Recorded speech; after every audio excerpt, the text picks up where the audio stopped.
আমি যে প্রশ্নগুলো ইদানিং খুব ঘুরপাক খাচ্ছে সেগুলো নিয়ে একটু স্পষ্ট হয়ে মানে সেগুলো বিষয়ে একটু ছোট ছোট করে স্পষ্ট হতে চাই। অ্যাডভোকেট আতিকুর রহমান, আপনার কাছ থেকে শুরু করি। খুব জোট নিয়ে আলোচনা হচ্ছে, বিশেষ করে আপনাদের যে জোট সেটি নিয়ে, সেটি এখন খুব আলোচনায় যে আপনাদের জোটে এনসিপিও যুক্ত হলো। এবং এখন কিছু মনে হচ্ছে যেন সমস্যা গণমাধ্যমে উঠে আসছে যে আসন বন্টন নিয়ে কিছু সমস্যা হচ্ছে। একে একে আসি যে আপনারা মানে এনসিপির কাছ থেকে খুব শোনা যাচ্ছে যে এনসিপির সাথে মানে জামাতের সাথে যে জোট এনসিপি করলো সেটি আদর্শিক জোট নয়। মানে আদর্শিক জোট নয়, এটি মানে কি? আদর্শগত পার্থক্য কি দল দুটি? জি, ধন্যবাদ আপনাকে, ধন্যবাদ আমাদের সহ-আলোচক এবং যারা শুনছেন। আমরা সবাইকে শুভেচ্ছা এবং সালাম জানাচ্ছি। বাংলাদেশের রাজনীতিতে নির্বাচন কেন্দ্রিক জোটের যে সংস্কৃতি আমরা অভ্যস্ত। কখনো 4 দলীয় জোট, 18 দলীয় জোট, 20 দলীয় জোট হয়েছে, আবার মহাজোট হয়েছে। এবং বাংলাদেশে নিবন্ধিত রাজনৈতিক দল 60-এর উপরে। আমরা দেখি নির্বাচন কেন্দ্রিক এই দলগুলোর প্রতি বড় দলগুলোর একটা আগ্রহ তৈরি হয়ে যায় এবং তারাও কিছু সুবিধা নেওয়ার চেষ্টা করেন নির্বাচনে। তারা বিজয়ী হয়ে পার্লামেন্টে যেতে চান। এবারে যেই আমরা জোটের কথা বলছি, এটা নিঃসন্দেহে অনেক বেশি তাৎপর্যপূর্ণ।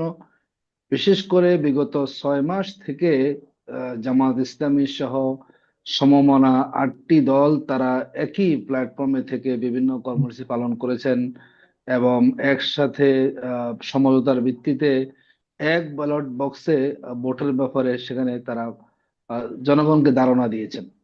শেষ দিকে সেই 3টি দল যোগ হয়ে এখন 11 দল হয়েছে এবং আপনি যথার্থই বলেছেন, এনসিপি এখানে যুক্ত হয়েছে, আহ আপনার এলডিপি যুক্ত হয়েছে এবং এবি পার্টি যুক্ত হয়েছে। আলোচনা আসছে যে আমাদের এনসিপিটা নিয়ে বেশি আলোচনা আমরা লক্ষ্য করেছি। দেখুন, এনসিপি যেই দলটি আমরা বলি, এটি আমাদের একটি নতুন দল এবং তরুণদের নেতৃত্বে এই দলটি পরিচালিত হচ্ছে। এবং 5ই আগস্ট বাংলাদেশে যে একটা বিপ্লব হয়েছে এবং যাদেরকে তখন আমরা দেখলাম তারা ছাত্র ছিলেন, তাদের নেতৃত্বে আন্দোলনটি হয়েছে এবং দেশের সকল শ্রেণী পেশার মানুষ সে আন্দোলনে সম্পৃক্ত হয়েছে এবং একটা পর্যায়ে আন্দোলন সেখানে সফল হয়েছে। এই দল তাদের নতুন করে দল হওয়াটা আসলে বেশি সময় হয়নি। একটা দলকে গুছিয়ে নিয়ে জনবান্ধব করা কিংবা তাদেরকে আরো মাঠ পর্যায়ে যে ভূমিকা রাখার কথা নানা কারণেই আবার তাদেরকে মাঠে ময়দানে থাকতে হয়েছে ফ্যাসিবাদের বিরুদ্ধে বিভিন্ন কর্মসূচি পালন করার জন্য, যাতে করে আবার ফ্যাসিবাদ কোন রূপে বাংলাদেশে ফিরে আসতে না পারে। সেই দলটি এখন নির্বাচন কেন্দ্রিক নানাভাবে আলোচনা চলছিল। কখনো তারা বিএনপির সাথে গিয়ে একসাথে নির্বাচন করবেন, আবার কখনো আমরা শুনেছিলাম তারা একক ইলেকশন করবেন। তারা 3 দলীয় একটা জোটও তারা গঠন করেছেন। শেষ দিকে এসে বিশেষ করে আমরা বলবো যে শরীফ ওসমান হাদির যে হত্যাকাণ্ডটা ঘটেছে তারপরে দৃশ্যপটটা পরিবর্তন হয়েছে এবং তাদের কাছে হয়তো মনে হয়েছে যাদের নেতৃত্বে বাংলাদেশের জুলাই আন্দোলন হয়েছে এবং তাদের নিরাপত্তার ক্ষেত্রে তারা কিছুটা আশঙ্কা পোষণ করেছেন। এবং আমি যদি মোটা দাগে আপনাকে বলি, যেখানে বাংলাদেশের আধিপত্যবাদ যে বিরোধী লড়াই চলছে, বিশেষ করে শরীফ ওসমান হাদি যে লড়াই চালিয়েছেন, সেই লড়াইকে আরো সফল করার জন্য। দ্বিতীয়ত, বাংলাদেশের জুলাই আন্দোলন সফল হওয়ার পরে সাধারণ মানুষের মাঝে যে একটা রাষ্ট্র সংস্কারের আগ্রহ তৈরি হয়েছে এবং ইতিমধ্যে আমাদের কিছু সংস্কার প্রস্তাবনা অনুমোদন হয়েছে, গেজেট হয়েছে। হয়তো তাদের কাছে মনে হয়েছে যে আগামী দিনের আমাদের জুলাই চেতনাকে ধরে রাখা, রাষ্ট্র সংস্কারকে সফল করা এবং সামনে গণভোটের ইস্যু আমাদের দেশে আছে এবং সব মিলেই যারা জুলাই আন্দোলন করেছেন তাদের নিরাপত্তা, তাদের ভবিষ্যৎ, তাদের যে রাজনীতিটা, হয়তো তারা সেই দিকটাকে বিবেচনা করে তারা জামাতের সাথে একসাথে কাজ করাটাকে তারা জি। কমফোর্ট মনে আ- করেছেন বলে একদম, তারা মানে এখানে কি এসেছেন। কারণে জোটটা হলো সেটি আপনি বলছেন যে তারা কেন জোটটা করতে চান, কিন্তু আমি একটু এটা প্রশ্ন করছিলাম যে আপনাদের আদর্শিক পার্থক্যটা কোথায়? যেহেতু বারবার বলা হচ্ছে যে আদর্শগত জোট না, তাহলে আদর্শিক পার্থক্যটা আসলে কোথায়? দেখুন, এটি এটি হচ্ছে আমরা ইতিপূর্বে জোট করেছি বিএনপির সাথে, তখন এই জাতীয় প্রশ্ন অনেকেই করেছেন। এটি হচ্ছে একটা নির্বাচনী সমঝোতা। আসলে এটি সবাই সবাই দলীয় কাজ যার মতো করে করবেন, এখানে কোনো দলের আদর্শ কোনো দলের ভিতরে প্রবেশ করবে না। জামাত তার নিজস্ব আদর্শ নিয়ে কাজ করবেন, তার নিজস্ব কর্মপদ্ধতি দিয়ে কাজ করবেন, এনসিপিও সেটা করবেন, বাকিরাও সেটা করবেন। আমরা কেউ আর কিন্তু কারোর নির্বাচনে ভিতরে ঢিলে জয়ী ঢুকে হলে যাচ্ছি কোন না। আদর্শের ভিত্তিতে কাজ হবে, মানে জয়ী হলে দেখুন, কার আদর্শ প্রিভেল করবে? দেখুন আমাদের এখন প্রাথমিকভাবে যেটি হচ্ছে যে আমরা যদি যদি এই জোটটা জয়ী হয়, এবং ইতিমধ্যে বলা হয়েছে যে একটা সকলকে মিলে যাতে একটা ঐক্যমতের ভিত্তিতে সরকার গঠন করা যায় সেই উদ্যোগটা সেখানে নেওয়া হবে। এবং এই বাংলাদেশকে আমরা যাতে করে বিশ্বের বুকে একটা রোল মডেল উপস্থাপন করা যায়। অনেকেই বলেন যে ইসলামপন্থীরা ক্ষমতা আসছে নানাবিধ ভাবে তারা ট্যাগিং দেওয়ার চেষ্টা করে থাকেন। আমরা মনে করি আগামীর বাংলাদেশের যে সম্ভাবনা আছে, রাষ্ট্র সংস্কারের যে দিকগুলো আছে, মানুষের জন্য একটা কল্যাণ রাষ্ট্রের যে দিকগুলোকে আমরা সামনে নিয়ে এসেছি, আর যদি আমরা এই জোটটা যদি আমরা সর্বোচ্চ আসন পাই, আমরা সেই দিক বিবেচনা করে সকলের চিন্তা, সকলের যার যার নির্বাচনী ইশতেহারকে সামনে রেখে আশা করি একটা সুন্দর নীতি আমরা নিয়ে তার ভিত্তিতে দেশটাকে আমরা পরিচালনা করার সুযোগ পাবো।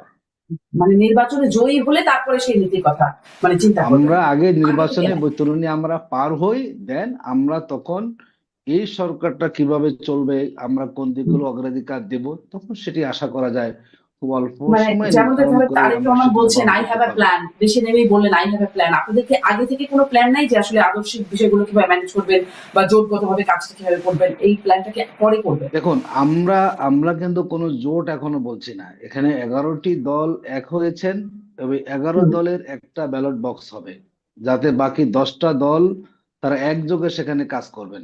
আমাদের জোটের কিন্তু কোনো আলাদা ইশতেহার হবে না।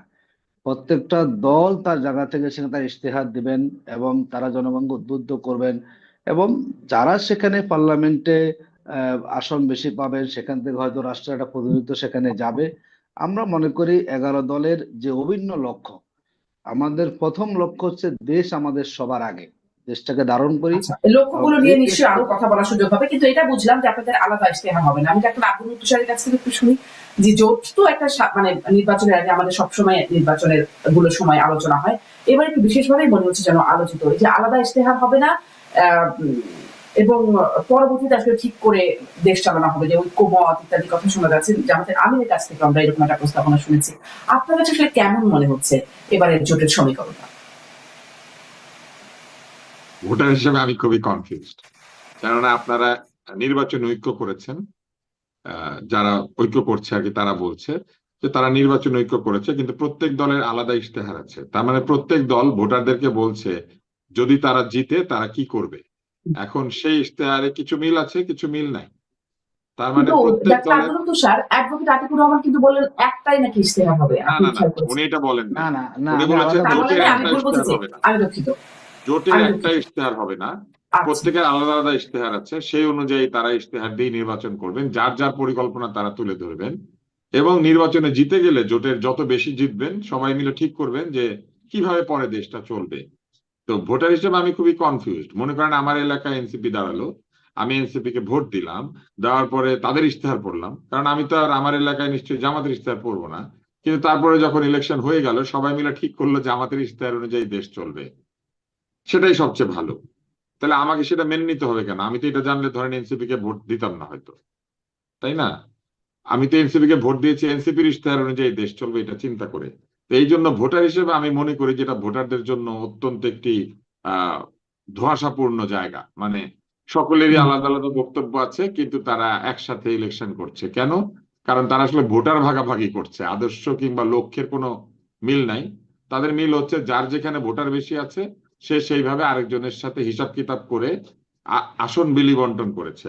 কারণ ব্যাপারটা এরকম যে কিছু ছেলে মেয়ে একটা বড় আম গাছের দিকে ঢিল মারছে, বলে আম পায়রা কি করবি? বলে আগে তো পায়রা লই তারপরে ঠিক করব। বলে আচার খাবি নাকি আমসত্ত্ব খাবি? বলে আগে তো পায়রা লই তারপরে ঠিক করব। তো ব্যাপারটা ওরকম হয়ে গেল না? বড় একটা সংসদ আছে, 300 আম আছে, আর 300 আমের দিকে সবাই মিলে ঢিল মেরেছে যার যার মতো, বড় ঢিল ছোট ঢিল সেগুলো হচ্ছে যার যার ইশতেহার। এবং তারপরে মনে করেন আম পড়লো নিজের দিকে 151টা, পড়ার পরে ঠিক করলো যে আম দিয়ে কেউ আমসত্ত্ব বানাবে, আর কেউ আহ আম পোড়া বানাবে, আর কেউ হচ্ছে আমের শরবত বানাবে, আর কেউ হচ্ছে আম কোল্ড স্টোরেজে রেখে দিবে, আর কেউ হচ্ছে আমের আচার বানাবে। বুঝতে পারছেন? তো ইশতেহার যদি আলাদা আলাদা হয় ঘটনাটা তাই ঘটবে না? একজনের ইশতেহারে আছে আমের আচার, আরেকজনের ইশতেহারে আছে আমের শরবত। হুম। আম গাছটা হচ্ছে সংসদ। এখন ভোটার হিসেবে আমি মনে করি যে এই জোট আসলে পরিপূর্ণভাবে একটি স্বার্থের জোট। এইখানে কোনো ধরনের লক্ষ্য উদ্দেশ্য নাই, উদ্দেশ্য একটা, আগে জিতালই।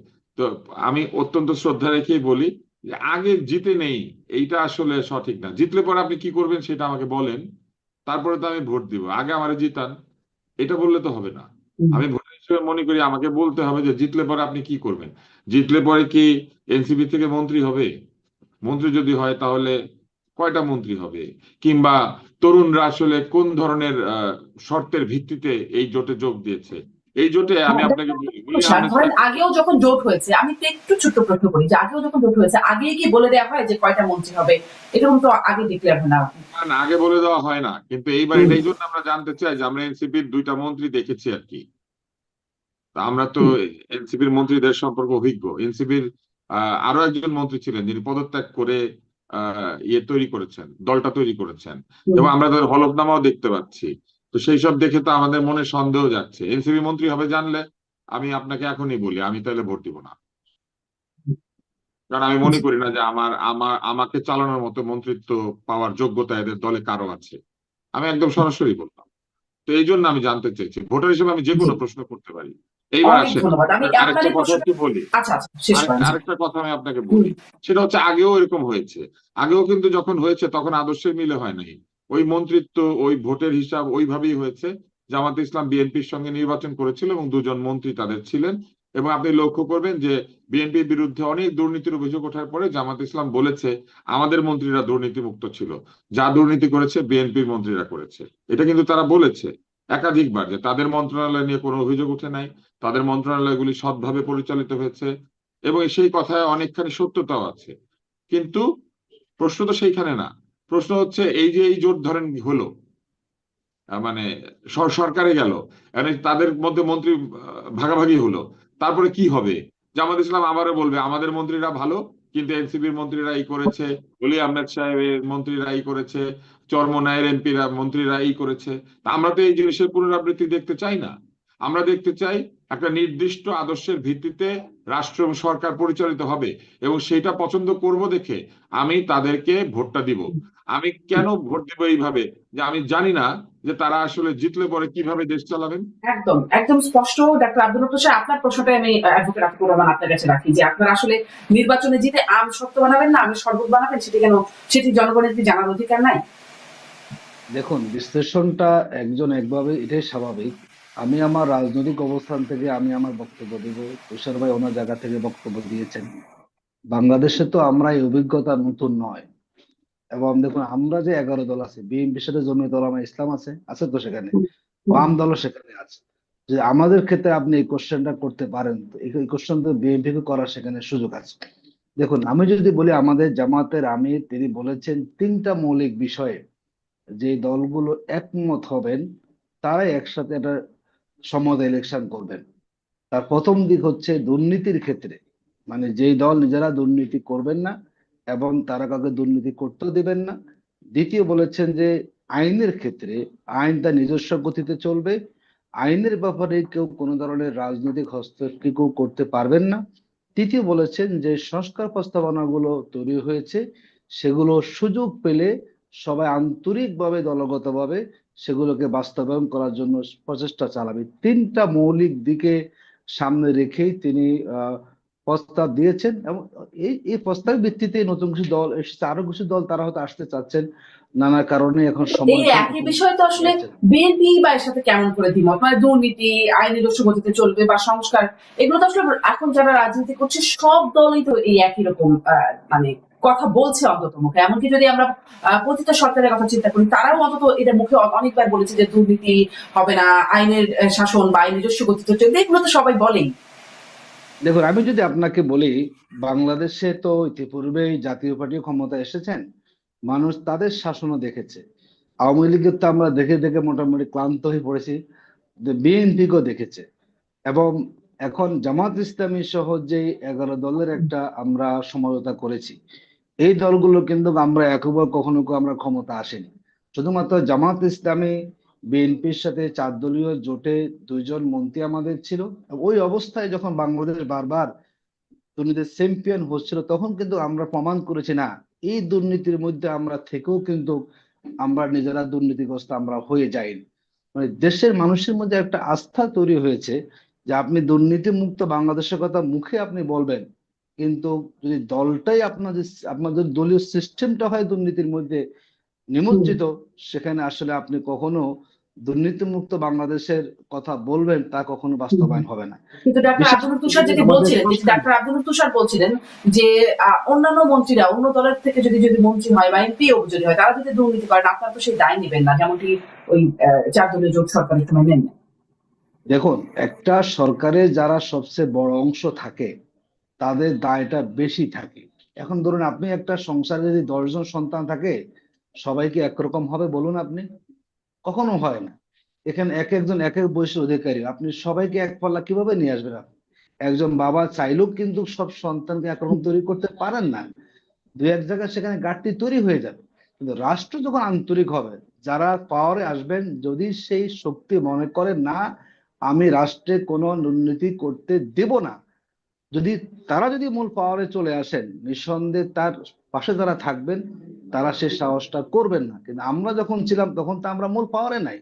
ক্যাবিনেট গঠন হয়েছে 30-35 জন নিয়ে, আমরা ছিলাম মাত্র 2 জন।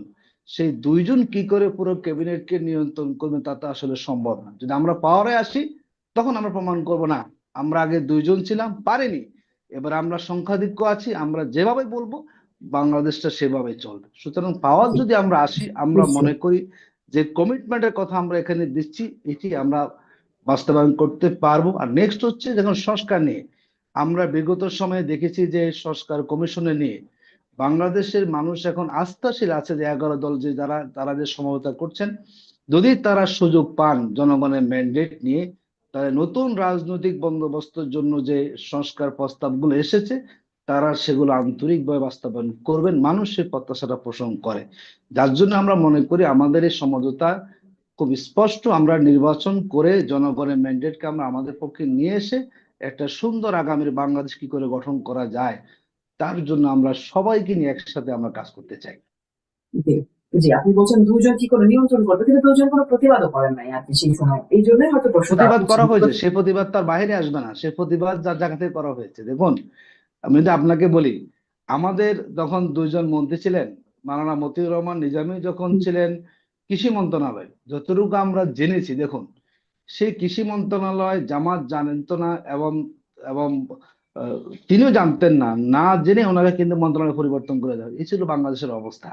যেখানে একজন মন্ত্রীর দপ্তর পরিবর্তন করার সুযোগ থাকে প্রধানমন্ত্রীর হাতে, সে জায়গায় আপনি প্রতিবাদটা হয়তো হয়েছে, কিন্তু সেই যেভাবে জোরালো প্রতিবাদ হওয়ার সুযোগ থাকে, নানা কারণে যখন রাষ্ট্রে একসাথে থাকে, অনেক সময় এটি কিছু কৌশল অবলম্বন করতে হয়, যেটি হয়তো জনগণ উপস্থাপন করার সুযোগ হয় না। কিন্তু জামাত তার জায়গা থেকে যতটুকু চেষ্টা করেছে, তখন আমরা আসলে সেখানে ভূমিকা মানে রাখার চেষ্টা করেছি। নানান রকম সুবিধা এবং স্বার্থের কারণে সেই সুযোগ বা কৌশলটা আপনাদেরকে নিতে হয়েছে বলা যায় না। এখন যখন মানে এটা একটা সুবিধাবাদী আচরণ না, যে তখন যেটি বিএনপি কেও প্রশ্ন করা হয় যে স্বাধীনতা বিরোধী বারবার আপনাদেরকে বলা হয়, তখন কেন বলা হয় নাই? আর আপনাদেরকেও প্রশ্ন করা হয় যে আপনারা যদি এই কারণগুলো থেকে থাকে তখন বলেন নাই, এখন মানে দল নাই জোট নাই বলে এখন বলবেন, এটি কি খুব মানে ন্যায্য আচরণ কিনা? আসবো আপনার কাছে আবারও পরে। আমি একটু ডাক্তার আব্দুল তুষারের কাছে এটি একটু জানতে চাই যে এই যে বিশেষ করে একটা বিষয় অবশ্যই মানে আরেকটা প্রশ্ন রয়ে গেল যে আরো যে বাকি দলগুলো আছে তাদের সাথে কি আদর্শিক জোট হলো কিনা, কিন্তু আপনার কাছ থেকে শুনেই যায় ডাক্তার আব্দুল তুষার যে আপনার কি মনে হয় এই যে জোটটা হলো, এতে বিশেষ করে এনসিপির যে জোট মানে যুক্ত হলো, তাতে লাভ কার হলো, কোন দলের কতটা হলো? কারণ এনসিপিতে পদত্যাগে হিরিক পড়ে গেছে, সেটা আমরা দেখতে পাচ্ছি। এই প্রশ্ন যদি করি, কার আসলে কতটা লাভ হলো? লাভ আর ক্ষতির হিসাব হবে নির্বাচনের পরের দিন। নির্বাচনের ফলাফল দেখলে বোঝা যাবে কার লাভ হলো, কারণ তারা তো তাদের লাভের জায়গাটা নির্দিষ্ট করেছেন। জামাত ইসলামের নেতৃত্বে যে জোট, সেখানে তাদের লাভ একটাই, সেটা হচ্ছে তারা ভোটে জিততে চান। তাদের অন্য কোনো কিছু নিয়ে চিন্তা নেই, তারা ভোটে জিতবেন, তারপরে যা হবার হবে। কিন্তু আজকে আমার ভালো লাগছে, আতিক ভাই চমৎকার কিছু কথা বলেছেন। তার মধ্যে একটা হচ্ছে তারা অতীতে যখন বিএনপির সঙ্গে নির্বাচন করে মন্ত্রিত্ব নিয়েছিলেন, তারা বড় দলের দুর্নীতির দায় নেন নাই, এটা একটা কৌশল, তা এটাও বলেছেন। আবার এটাও বলেছেন যে ছোট অবস্থায় আসলে অনেক প্রতিবাদ কৌশলের কারণে করা যায় না, 2 জন মন্ত্রী কি করে একটা বড় দলকে নিয়ন্ত্রণ করবে, এটা বলেছেন। কিন্তু দেখেন এখানে একটা স্ববিরোধিতা আছে। তিনি বলেছেন যারা বড় দল তাদের কথা অনুযায়ী দেশ চলবে, আমরা যেভাবে বলবো সেভাবে দেশ চলবে। তাহলে জোটের দরকার কি? তার মানে উনি জানিয়ে দিয়েছেন যে জিতবার পরে জামাতে ইসলামী এখানে বৃহৎ দল, তারাই বেশি সিট জিতবেন এবং সরকার হলে তারাই সেখানে বড় দলটা থাকবেন, তাহলে তাদের ইচ্ছা মতোই চলবে, বাকিরা তখন ইয়াস বলবে। কিন্তু প্রশ্নটা হচ্ছে, ধরেন ওনাদের শরিক দল থেকে ওনারা মন্ত্রী দিল, যে প্রশ্নটা আমি করেছি সেটার উত্তরটা পাই নাই আসলে, যে তাদের শরিক দল থেকে মন্ত্রী হলো এবং আগে যেমন তারা দুইজন কোনো দুর্নীতি করেন নাই, এখন দেখা গেল তারা অধিকাংশই দুর্নীতি করলেন না কিন্তু দুইজনে করলো, তখন তারা কি করবেন? তারা কি সেই দুইজনকে বাদ দিবেন? তারা কি সেই দুইজনের বিরুদ্ধে শাস্তিমূলক ব্যবস্থা নেবেন? আর যদি নেনই, তাহলে জেনে শুনে সেই সব দল যাদের দুর্নীতি করার সম্ভাবনা আছে তাদেরকে জোটের মধ্যে নিচ্ছেন কেন? এটা হচ্ছে একটা। দ্বিতীয়ত, তাদের এই 8 দলের জোটের মধ্যে চরমোনাইয়ের পীর সাহেব আছেন। পীর সাহেবদের যে রাজনীতি, সেখানে সুফিবাদ একটি গুরুত্বপূর্ণ বিষয়। জামাতে ইসলাম কি সুফিবাদের যে ইসলামী ধারা সেটাকে সমর্থন করে? এই ব্যাপারে কিন্তু তাদের কোনো পরিষ্কার কোনো দৃষ্টিভঙ্গি আমরা জানি না, ভোটাররা জানি না, হয়তো তারা জানেন, কৌশলের অংশ হিসেবে আমাদেরকে বলছেন না। কিন্তু এই যে সুফিবাদী যে ইসলাম এবং ইসলামের যে সুফি ধারা, সেই ধারা কি তারা সমর্থন করেন? কেননা তাদের ওই মিত্র দল তাদেরকে কিন্তু প্রচুর পরিমাণে সমালোচনা করেছে এবং ভয়ঙ্কর সমালোচনা করেছে এই চরমোনাইয়ের নেতৃত্বে যে ইসলামী আন্দোলন, তারা তো কই সেই বিষয়ে কিন্তু কোনো পরিষ্কার কোনো উত্তর নাই যে কে আসলে সঠিক, চরমোনাইয়ের সে সমালোচনা সঠিক নাকি জামাত ইসলামের যে ইসলাম সংক্রান্ত ইন্টারপ্রিটেশন সেটা সঠিক। এবং এখানে আরো একটি বিষয় রয়েছে, এই আন্দোলনের এই ধারার মধ্যে এই যে একটি অংশ রয়েছে যারা আপনার অনুষ্ঠানে আসবে না শারমিন, কারণ আপনি নারী, নারী উপস্থাপক থাকলে আসে না, নারী আলোচক থাকলেও আসে না। সংসদ যদি নারী সদস্য হয় তাহলে কি তাদের সেই শরিক দল ওই নারী সদস্যদের সঙ্গে গিয়ে সংসদে বসবে? কারণ সংসদে নারী সদস্য থাকবেই, আগের নিয়মে সংসদ চললো 50 জন নারী সদস্য থাকবেই, যেটা কোটার সদস্য। তো সেই নারী কোটার যে সদস্যরা তারা তো থাকবেন, তাহলে নারীদের সঙ্গে তারা গিয়ে সংসদে বসবেন? তারা কি সেই রীতি বদল করেছেন? সেটাও আমরা পরিষ্কার জানি না, কিন্তু আমাদেরকে জানানো হয় নাই।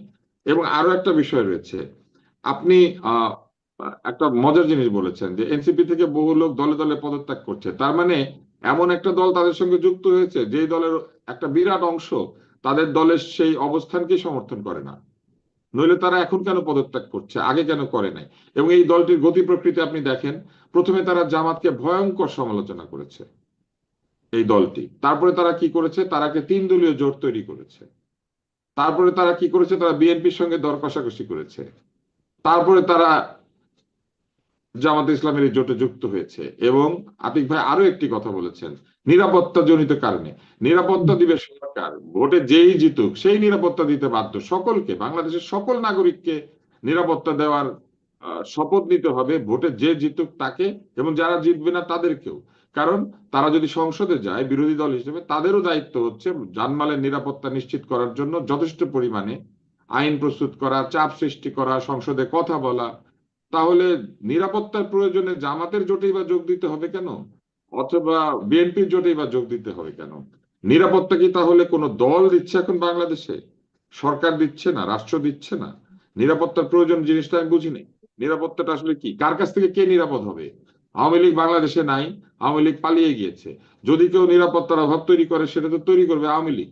আওয়ামী লীগ তো কিন্তু পলাতক, এবং আওয়ামী লীগের কোনো সংসদ সদস্য দাঁড়ানোর মতো কোনো ক্ষমতাও নাই, এলাকাতে তারা ভোট দিবে কি দিবে না সেটা নিয়েও এখনো মানুষ শিওর না। তাহলে কে নিরাপত্তার অভাব তৈরি করলো? আর যদি এখন নিরাপত্তার অভাব থেকে থাকে বাংলাদেশে, তাহলে এই সরকার কেন নিরাপত্তার অভাব তৈরি করেছে? আর এই সরকারের বিরুদ্ধে কি তারা একটা কথা বলেছে যে এই সরকার নিরাপত্তা দিতে পারছে না কিংবা পারছে? না, এটা তো মনে হয় বলছি যে এই সরকার যে নিরাপত্তা দিতে পারছে না, এটা তো মনে হয় এত বলছি। কৌশলী হলে তাহলে কৌশলের একটা পরিকল্পনা আমাদেরকে জানাতে হবে। কারণ এত কৌশলী হলে কে কার জামার নিচে, কে কার আস্তিনের ভিতরে, কে কার লুঙ্গির নিচে, কে কার শেরওয়ানির ভিতরে, আমরা তো বুঝতে পারছি না ভোটার হিসেবে। আমাদেরকে পরিষ্কার ভাবে বলতে হবে এই কিছু কিছু প্রশ্নের উত্তর। কি করে সুফিবাদী একটি আন্দোলনের ধারা যারা জামাত ইসলামকে আমি একদম ভয়ঙ্কর আপনার সমালোচনা প্রশ্নগুলো করেছে, নিয়ে তারা কি আপনার করে প্রশ্নগুলো একটু জানতে চাই। জি, আপনার প্রশ্নগুলো জানতে চাই, কিন্তু এটা একটা খুবই তো ব্যাপার যে সাথে থাকলে নিরাপদ থাকবে আর হাতে না থাকলে অনিরাপদ হয়ে যাবে, বিষয়টা কি এরকম? অ্যাডভোকেট আতিকুর রহমান, আপনার কাছ থেকে একটু বিষয়গুলো শুনতেই চাই। এবং ওই যে ইসলাম, আতিকুর রহমান, ইসলাম আমার আরেকটা আচ্ছা, জায়গা আছে, জাতীয় সরকার। আমি ওই প্রশ্নটা তাকে করে দিই, তাহলে উনি একসাথে উত্তর দিতে জি, পারবেন। ছোট্ট করে ওনারা বলেছেন যে জিতলে পরে জাতীয় সরকার করবেন, আবার বলেছেন আমরা যেভাবে বলবো, বড় দল যেভাবে বলবে সেইভাবেই সরকার চলবে, রাষ্ট্র চলবে। তাহলে জাতীয় সরকার বানানোর দরকার কি? এটা তো কোনো প্রয়োজন নাই, জাতীয় সরকারের বাকিরা বসে বসে ওনাদের কথা শুনবে। জি, অ্যাডভোকেট আতিকুর রহমান। জি, আমি একটু সম্ভবত উনি আমার কথাটা বুঝতে একটু ভুল হয়েছে ওনার। ভুল হইতে পারে। দেখুন, বাংলাদেশে দুর্নীতি মুক্ত যদি বলেন আপনি, আমাদের দলগত যে পদ্ধতিটা আছে, 2001 সাল থেকে 6 সালে বিএনপি ক্ষমতায় ছিল। আপনি বলুন তো, বিএনপির কয়জন মন্ত্রী এমপি দুর্নীতি মুক্ত ছিলেন? আমি কথাটা এখানে আনতে চাইনি এখন। আপনি যখন 6 সালে যখন সরকারের পতন হলো, যখন নতুন সরকার আসলো ফখরুদ্দিন মঈনুদ্দিন সাহেব, তখন আজকে যে প্রথম আলো পত্রিকা ডিফেন্ড করে কথা বলছেন, সে শিরোনামগুলো কথা কি আমাদের মনে পড়ে না? আমাদের দেশনেত্রী বেগম খালেদা জিয়া থেকে শুরু করে এখন বর্তমান বিএনপি চেয়ারপারসন যিনি আছেন, তাকে যে লিড নিউজগুলো যে করেছে প্রথম আলো পত্রিকা, এগুলো কি প্রথম আলো থেকে মুছে দিতে পারবেন?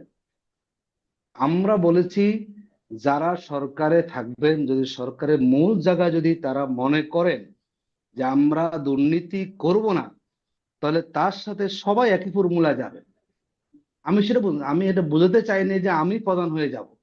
এখন ধরুন আমি যদি বলি, এখন এই যে এখন যে আপনার নির্বাচনী আপনার এই যে বাছাই হলো, মনোনয়নপত্র বাছাই হলো, আপনি দেখবেন যে ঋণ খেলাপি যারা হয়েছেন, সম্ভবত 31 জনের ভিতরে আপনার বড় অংশই কিন্তু বিএনপি ঋণ খেলাপি।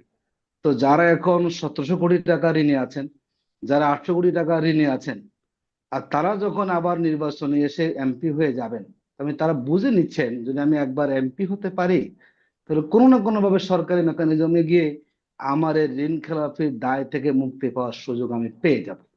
আমি ওখানে বলছি। এবং আপনি দেখুন, ঋণ খেলাপি থেকে শুরু করে এবং যারা বিগত সময়ে বাংলাদেশের এমপি মন্ত্রী ছিলেন, কয়জন সেখানে স্বচ্ছতা অবলম্বন করেছেন।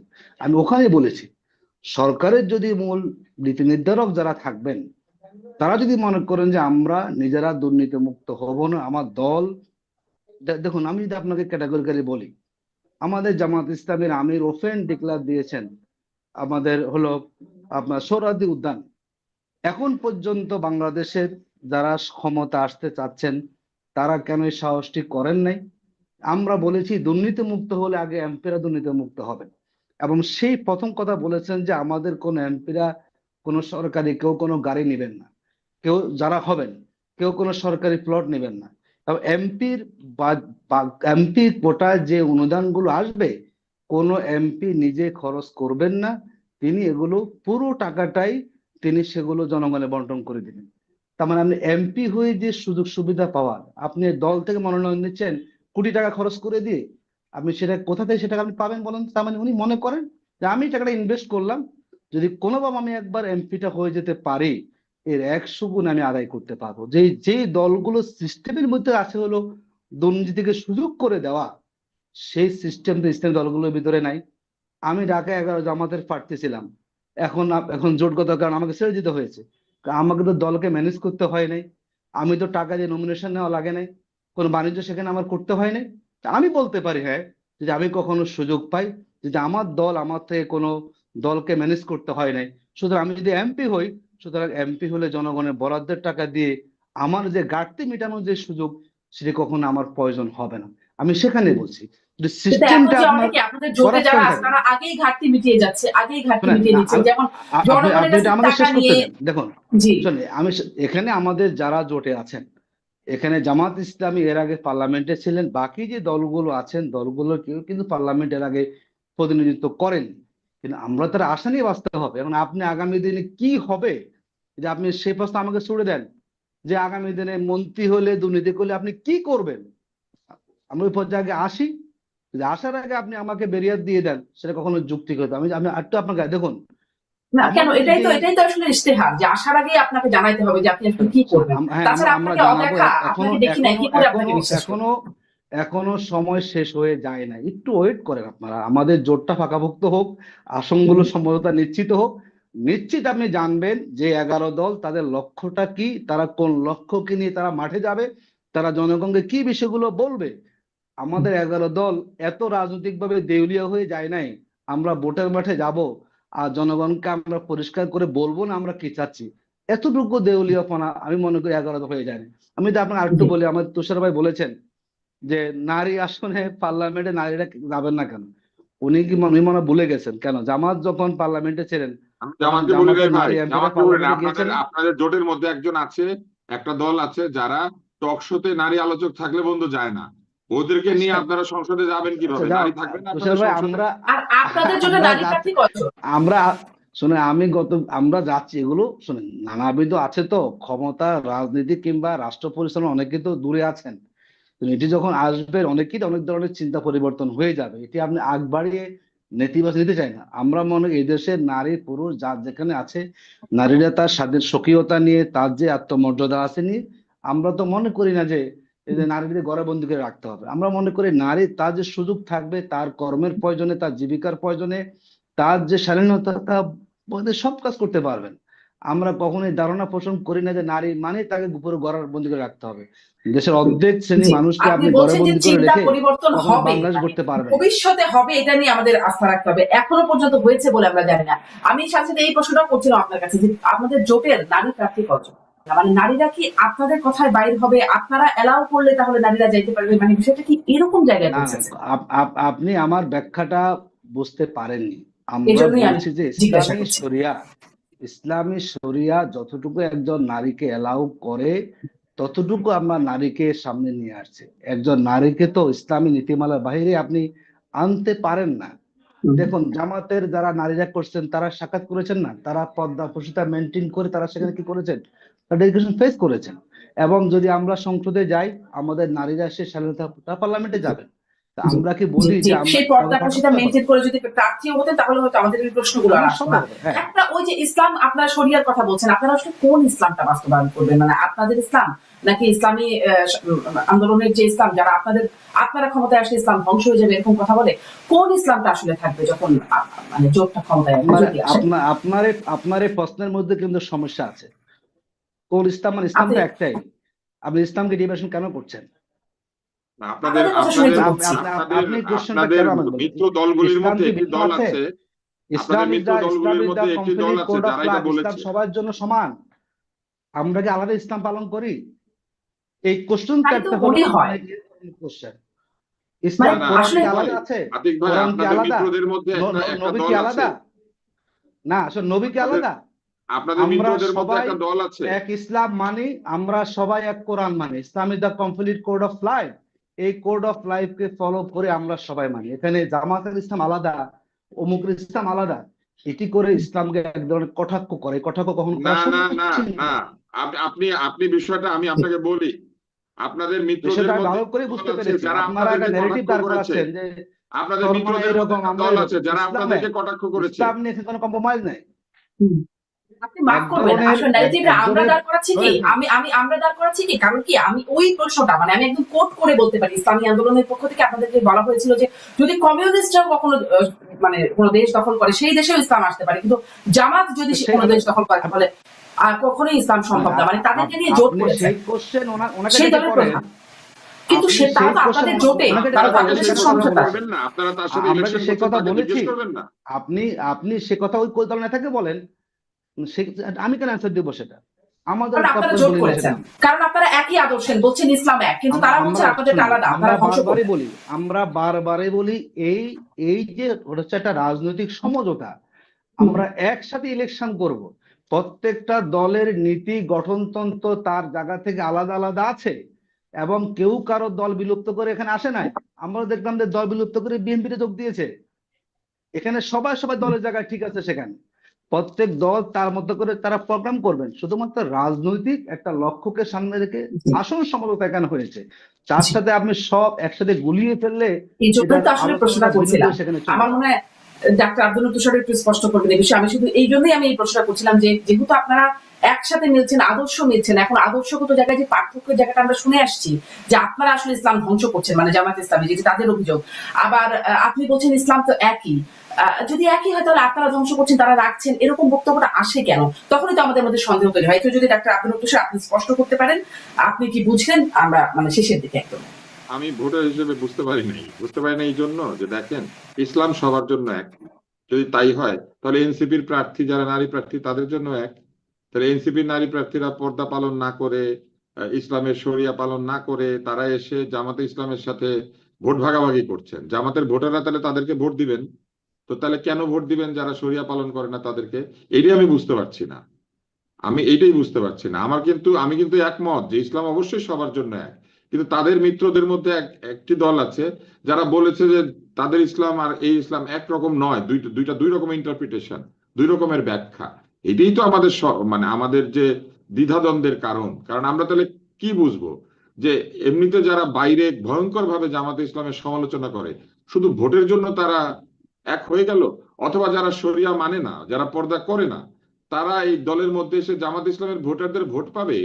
কারণ উনি বলেছেন যে এই যে পর্দা পুশিদা করে না, তারপরে যারা এই যে শরিয়া মেনে চলে না, এই জিনিসটা তারা মনে করেন যে এটা শরিয়া মেনে চলা উচিত। আমি একমত, আমি তার সাথে একদম একমত। তাদের দলের আদর্শ যদি এটা হয় তারা সেটা বলবেন পরিষ্কার ভাবে, ভোটাররা সেইভাবে সিদ্ধান্ত নিবে। কিন্তু তাদের এই জোটের মধ্যে এমন দল আছে যাদের প্রার্থীরা পর্দা পুশিদা করে না, তারাও তো দাঁড়াচ্ছেন। অথবা যে ধরনের পর্দা পুশিদা করা উচিত ইসলামী রীতি অনুযায়ী পুরোপুরি করে না, কিছুটা করে কিছুটা করে না। তো সেই রকম যদি থাকে তাইলে জামাতে ইসলামের যারা ভোটার তারা কি এখন ওই ধরনের নারীদেরকে ভোটটা দিবেন? তাইলে আমার প্রশ্নটা হয়, তাইলে ওই ভোটটা দেওয়ার সময় শরিয়া কোথায় যায়? ওই ভোটটা দেওয়ার সময় ধর্মের ইন্টারপ্রিটেশনটা কোথায় যায়? কারণ আমি একজন ভোটার হিসেবে আমার দেখতে ইচ্ছা করে যে একটা দল যখন তার মিত্রদেরকে নির্বাচন করবে, মিত্ররা কাছাকাছি হবে, মিত্রদের আচার আচরণের মধ্যে একটা সমন্বয় থাকবে। এখন সেটা যদি না থাকে তাহলে ডেফিনেটলি আমি চিন্তা করবো, ঠিক আছে আমার এলাকায় জামাতের লোক দাঁড়ালে আমি ভোটটা দিব, কিন্তু ওই যে তার মিত্র দল দাঁড়ালে দিব না। তো এই যে অবস্থাটা তৈরি হচ্ছে, এই অবস্থাটা তৈরি হওয়ার তো কথা ছিল না। এই অবস্থাটা তৈরি হওয়ার তো কথা ছিল না। অবস্থাটা ছিল এরকম যে মিত্ররা সবাই সমানভাবে ভোটটা পাবে, কিন্তু সবাই তো সমানভাবে পালন করছে না। তো সবাই যখন এখানেই ভোটের আগেই পালন করে না, ভোটের পরে যে তারা পালন করবে সেটার তো কোনো নিশ্চয়তা নাই। তাহলে আমার চিন্তাটা হবে যে শুধু যেখানে জামাত আছে সেইখানে ভোট অনেক দিব, ধন্যবাদ। আর জি, যেখানে অনেক জামাত নাই ধন্যবাদ সেখানে ডাক্তার দিব আব্দুল না। তুষার। আমি একদম 30 সেকেন্ড। দেখুন সমন্বয় করার দায়িত্ব আমাদের। ইতিপূর্বে বিএনপি জামাত জোট হয়েছে না, তখন সেখানে আমরা ভোট দিয়েছি না। এগুলো হলো একটা অনর্থক আওয়াজ সামনে নিয়ে আসা, একটা জনগণকে বিভ্রান্ত করা। আমরা মনে করি প্রত্যেক দল তার প্রার্থী নিজে বাছাই করেছেন। এনসিপি প্রার্থীকে আমরা বাছাই করে দিয়েছি, তার নিজস্ব প্রার্থী তারা বাছাই করেছেন। কোন দলের প্রার্থী নারী হবে না পুরুষ হবে সেই দায়িত্ব আমাদের না। আমরা আসন সমঝোতা করেছি, এবং যেটা মূল হচ্ছে অনেকে একটু অবাক হয়ে নারীকে সরকারি ইসলামী নেবেন, আন্দোলন জোট হয়েছে আমাদের, মন্ত্রী বানাবেন, এটা অনেকে মিলতে পারেন নাই। ইসলামী দলগুলো এক হবে কেউ ভাবতে পারে না, এটার বড় সমস্যা। বাংলাদেশের মানুষ আগামী দিনে ইসলামী দল ভোটের মাঠে তারা এই জোটটাকে বেছে নেবে ইনশাআল্লাহ। আমরা যে যাই বলি না কেন, বাংলাদেশে পরিবর্তন হাওয়া শুরু হয়েছে, এবং যারা জুলাই চেতনাকে ধারণ করেন এবং যারা ইসলাম অনুশাসনকে মেনে চলেন, তাদেরকে বাংলাদেশের আগামী দিনে রাষ্ট্র ক্ষমতা আনবেন, এতটুকু আমরা এখানে আপনাকে বলতে পারি। এই ধরনের বিভ্রান্ত জনগণ কোনো বিভ্রান্ত হন না। অনেক ধন্যবাদ। নিশ্চয়ই আমরা যদি ইসলামী দলগুলোর আদর্শ এক কিনা সেটাও যদি বুঝতাম তাহলে হয়তো বিভ্রান্তি একটু কাটতো। অনেক ধন্যবাদ অ্যাডভোকেট আতিকুর রহমান, আপনাকে অনেক ধন্যবাদ ডাক্তার আব্দুল তুষার। আলোচনা আসলে আরো অনেক কিছু ছিল, কিন্তু সময় আজকে শেষ। ধন্যবাদ আপনাদের দুজনকেই। ধন্যবাদ দর্শক, সাথে থাকবার জন্য আজকের মতো বিদায় নিচ্ছি।